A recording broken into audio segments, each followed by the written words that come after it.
En pratique, les pentes dérivées du lidar sont utilisées à tous les niveaux, lors de la planification, de la supervision des travaux, ainsi que lors des opérations.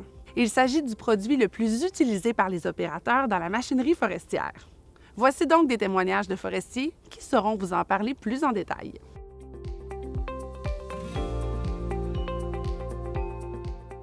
Le modèle pente, il est intéressant pour tout le monde. Il est intéressant pour le planificateur, pour le contremaître, pour l'opérateur. Ça vient donner une notion de sécurité pour un opérateur. Cet opérateur-là est capable, avant même de mettre les pieds ou avant même d'entrer sa machine dans un bloc, il est capable de savoir un peu ce qu'il va avoir devant lui. Si c'est tout vert, bien, tant mieux, ça veut dire que ça va être facile.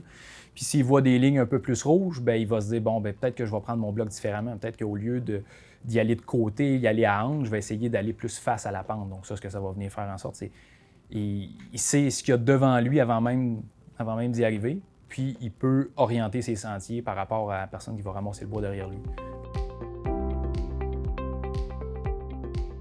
Au niveau de l'utilisation des pentes là, dans la machinerie, bien, on a un format de carte là, assez standard qu'on met à la fois dans les pelles excavatrices, les transporteurs qui ont des GPS et les abatteuses, là, ils en ont tous. Il y a peut-être 2 modèles de pentes, là, mais essentiellement, là, celui-là qui est populaire, c'est un modèle en 7 classes, là, puis ça a l'air de ça quand on le met par-dessus le plan de coupe. Là. Les couleurs qui sont en plus en teinte vert sont moins fortes, puis plus on va vers le noir, là, en passant par le rouge, ça serait, disons, pratiquement inaccessible. Noir, c'est définitivement inaccessible. Et les opérateurs utilisent ça pour orienter leur découpage là, des parteurs de coupe, puis l'implantation des sentiers de débardage. Là. Une des grosses parties d'utilisation du lidar, c'est de trouver des symbologies, là, des façons de représenter la donnée avec laquelle les gens sont tous à l'aise. Ça nous permet de bien faire la planification des chemins. Lorsqu'on doit faire des commentaires là, pour les différents chantiers qui vont être à venir, ça nous permet de faire vraiment une planification qui est ciblée, qui est précise, au lieu d'avoir juste les courbes de niveau. On fait un chemin comme on le pense.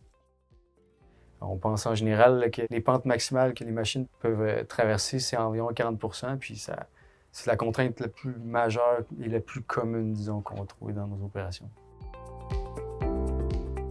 Au niveau du modèle numérique de pente, les utilisations principales sont liées aux contraintes terrain, que ce soit pour les pentes fortes, mais aussi pour les pentes qui sont très faibles, dans lesquelles il y aurait des risques d'orniérage. L'application en planification nous permet d'exclure les pentes fortes, d'exclure des zones qui seraient trop faibles pente ou de déterminer quand les peuplements vont être récoltés, notamment, exemple, en hiver pour éviter l'orniérage. On voit ici un bon exemple de pente forte. Donc, les pentes vont de 31 % à 100 % et plus de pente. Donc, avec la symbologie utilisée, je suis capable de savoir qu'il y a des endroits où il y a des falaises. Je suis capable de savoir qu'il y a des endroits où il y a des contraintes mineures aux opérations.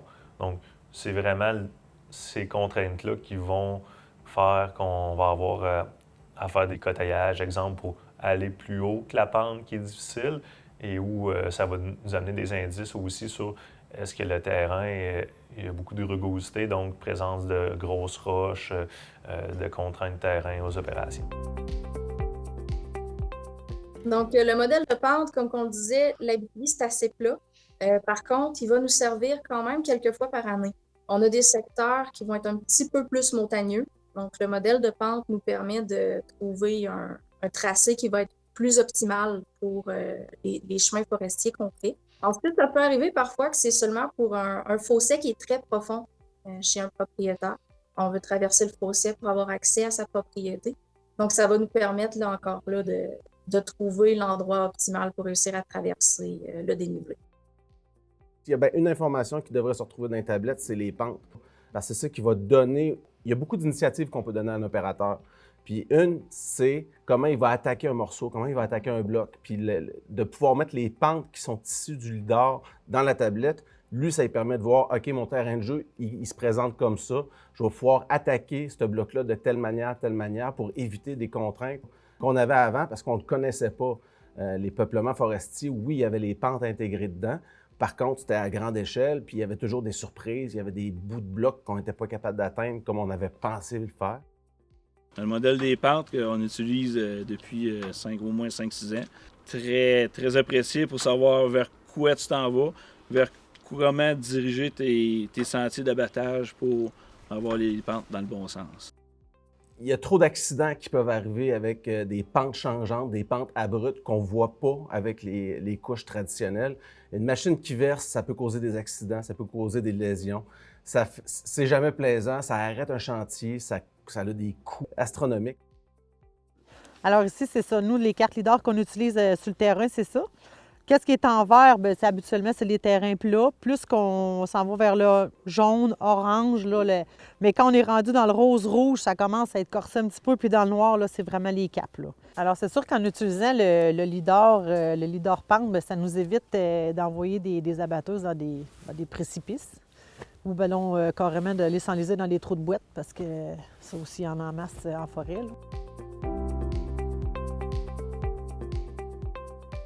Le transporteur est aussi vulnérable face à la réalité du terrain. Il ne faut pas nécessairement penser que si la batteuse a passé, le transporteur va passer. Comme contremaître, j'ai vu des opérateurs virer leur machine parce que la pente était trop forte. Puis, c'est même pas nécessairement la faute de l'opérateur, là, que la machine a fait un 180 degrés sur le top. S'il y avait eu les données LIDAR et qu'il avait su que cette pente-là était au-dessus de la capacité de la machine, eh bien, il ne serait pas allé là.